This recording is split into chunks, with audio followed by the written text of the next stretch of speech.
What sinister secrets lie hidden behind the chilling tale of Kathy Odom?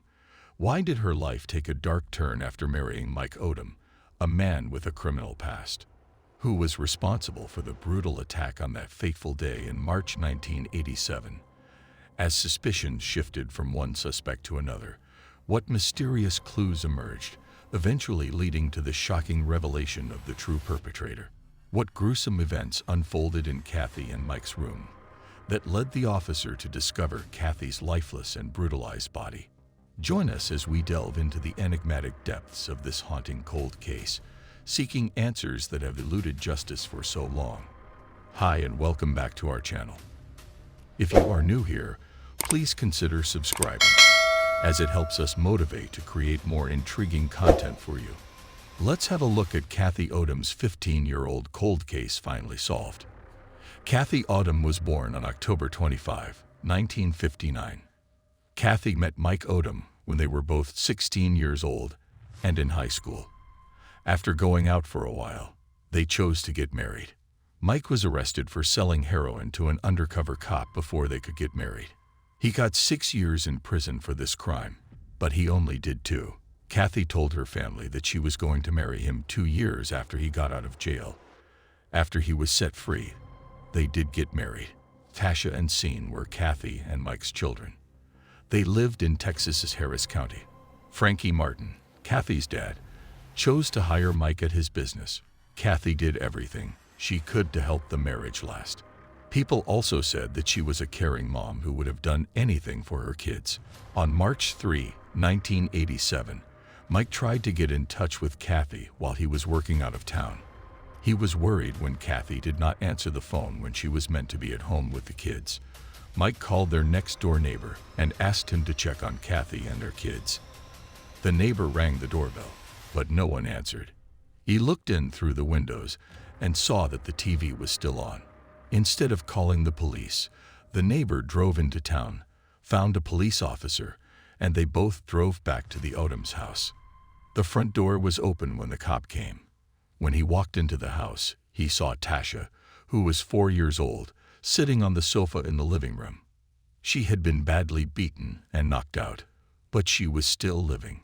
Sean, who was only 2 months old, was found in his room unhurt. In Kathy and Mike's room, the officer found Kathy's naked body, which had been hit and bruised. She had blood all over her. Kathy had been badly beaten and stabbed more than 16 times. She had also been strangled, hit, and had the lamp cord tied around her arms. Officers were afraid that whoever did this would come back and finish what they had started with Tasha. Sean and Tasha were both brought to the hospital.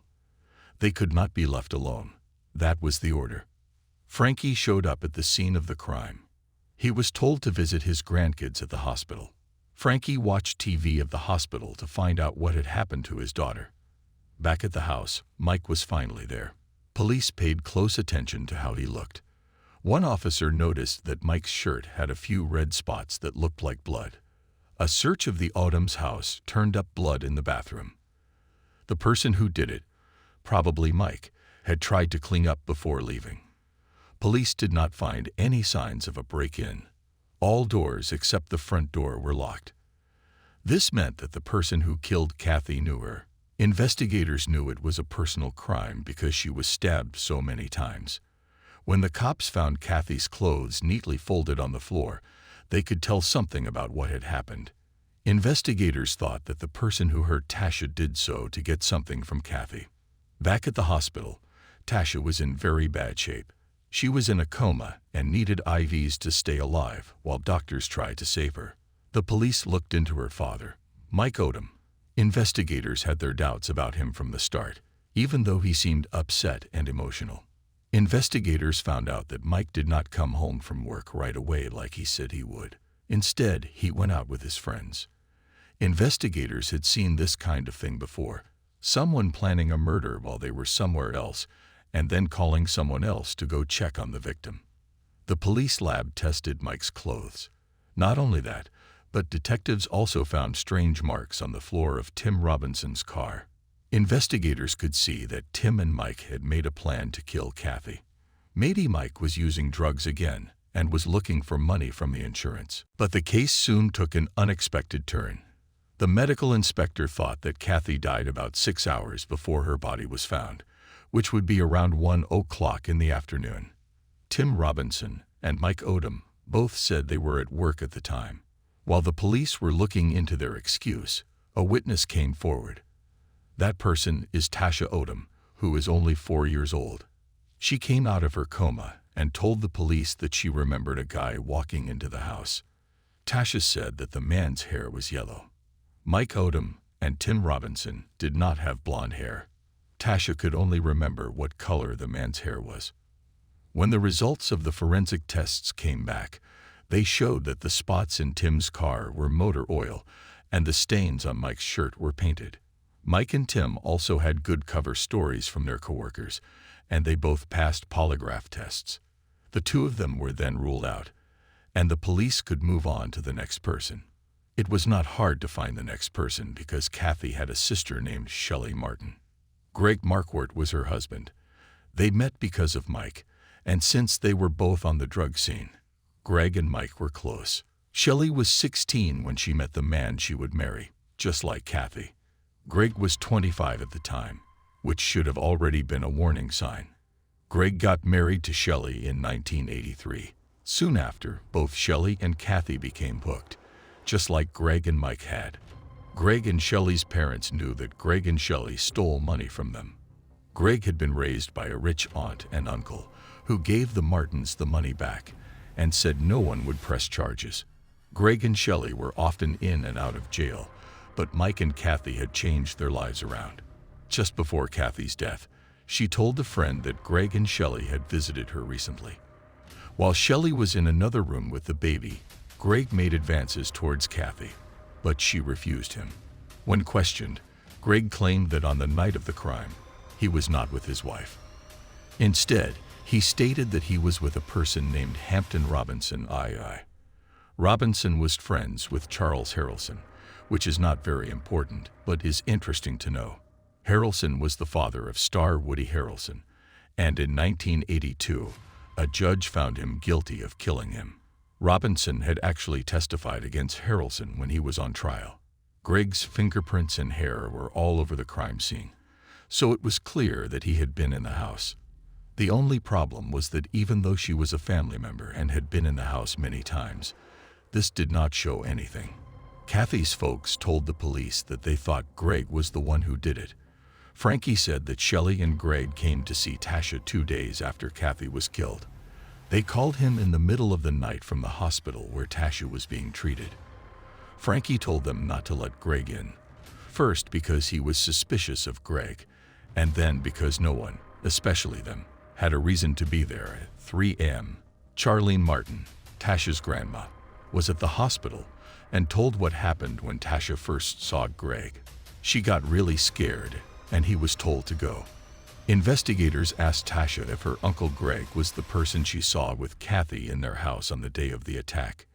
Investigators tried a lot of different things, but because she had hurt her head, she could not remember anything.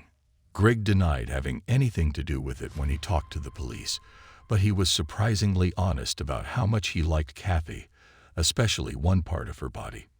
Greg liked the way Kathy's stomach looked. This obsession was so clear that Kathy even told her friends about it. Kathy was mostly stabbed in the stomach, which is interesting. Greg asked to leave the interview to put more money in a parking meter, and he never came back. He also said no to a polygraph test. Investigators chose to look into his alibi. Shelley said that Greg drove her to school at 10:30 a.m. and picked her up again at 2:30 p.m. on the day of the crime. Greg had more than enough time to do the act in this 4-hour window. If you remember, the medical examiner said that she died around 1 p.m. that day. Even though Kathy was hurt, this crime happened a long time ago, before DNA was often used to solve cold cases. At the time, they used serology, which was basically just a way to type blood groups. It was hard to do, and you needed a big sample. Even then, you would only get a blood type, which was not very helpful.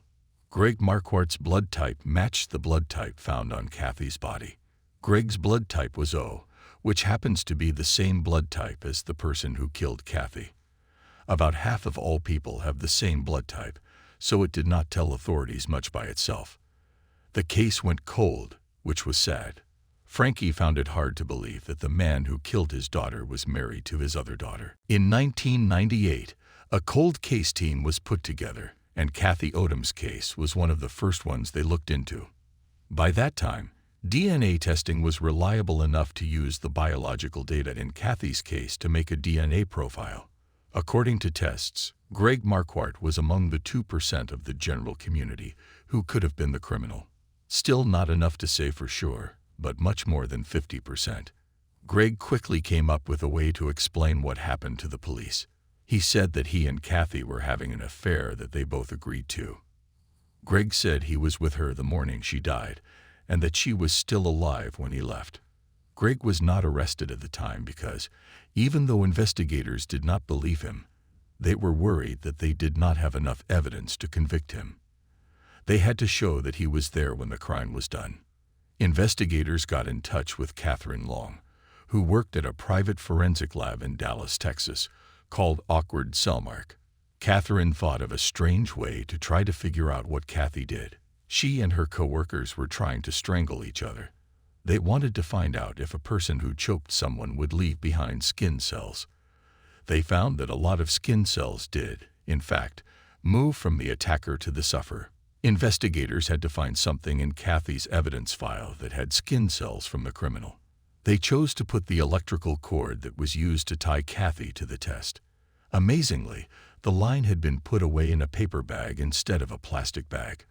The paper bag can breathe, so there will not be any wetness on the item inside, and it will stay dry. This will make the DNA last longer than if it were in a plastic bag. Blood was all over the cord, so detectives swabbed it to get as much information as they could. The test showed that Kathy Odom and Greg Marquardt have different genetic backgrounds. Marquardt's DNA could only be on the cord if he was the person who did it. Greg Marquardt was finally caught and charged with killing Kathy on December 18, 2002. Marquardt told another prisoner what he had done while he was in jail. He said that when he drove to Kathy's house that day, he was high on heroin. Once inside, he tried to kiss her, but she turned him down. He hit Tasha in the head over and over to get her to obey. He then said he would kill Scene as well. So that her children would not die, she had to agree. Marquardt then took a knife from the kitchen and cut the lamp's cord. He then tied Kathy's hands together. After beating her up, he killed her. After cleaning up in the bathroom, Marquardt put on Mike Odom's clothes. He had no idea that 15 years later, when DNA technology had improved, it would be able to link him to the crime. Greg's rich aunt died 6 months after he was put in jail. She left him hundreds of thousands of dollars and a share of her home. The Martins chose to sue him, and because of that, he could not use the money from the estate to pay for his defense. Greg Marquardt pleaded guilty in 2004, and all the claims against him were proven true. In July of the same year, he got 45 years in jail. In 2008, after serving 4 years of his sentence, he died of liver cancer at the age of 56. Sergeant Roger Wedsworth was reported to have said that it could not have happened to a nicer guy. Shelley and her parents lost touch after the crime. She sided with Mark Wood, but they thought he was the one who did it. People said that Shelley stood by Marquardt and thought he was innocent for a long time. The Martins went to Oklahoma a few years after the crime. A few years later, it seemed like Shelley and her parents got along again, and she moved to Oklahoma to be close to them. Frankie expressed that her death does not bring Kathy back. He mentioned that he will never forget her, the house they built, or the things they did together. He also acknowledged that losing a child is always difficult. Thank you for watching till the end, and we hope to see you again as we continue to uncover and explore more intriguing stories.